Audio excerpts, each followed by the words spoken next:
बहुत पुरानी बात है। एक गांव में एक वृक्ष के ऊपर गंटक नाम का राक्षस रहता था। एक बार की बात है, उस वृक्ष के नीचे से एक ब्राह्मण गुजर रहा था तो राक्षस उसके कंधों पर जाकर बैठ गया। राक्षस ब्राह्मण के कंधों पर बैठते ही ब्राह्मण से कहने लगा, हे ब्राह्मण, तुम मुझे पास के सरोवर तक ले चलो। ब्राह्मण के मन में विचार आया कि यह स्वयं ही सरोवर तक जा सकता था तो मेरे कंधों पर बैठकर क्यों जा रहा है।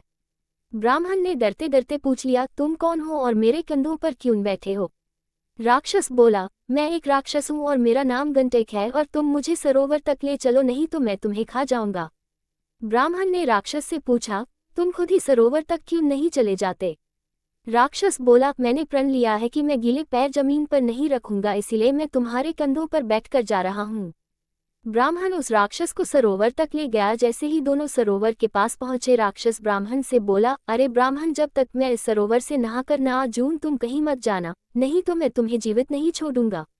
जैसे ही राक्षस सरोवर में नहाने के लिए गया, ब्राह्मण ने सोचा कि अगर यह राक्षस सरोवर से नहाकर आ जाता है तो पक्का ही यह मुझे खा लेगा, और अगर मैं भागता हूँ तब भी यह मुझे दौड़कर पकड़ लेगा और खा जाएगा। तभी ब्राह्मण को एक बात की याद आई जो उसने बातों ही बातों में राक्षस से पूछ ली थी कि राक्षस ने तो गीले पैर जमीन पर नहीं रखने की कसम खाई है। बस क्या था, ब्राह्मण ने उस स्थान से दौड़ लगा दी और राक्षस उसे देखता ही रह गया, क्योंकि उसके पैर सरोवर में गीले हो गए थे और वह गीले पैर जमीन पर नहीं रख सकता था।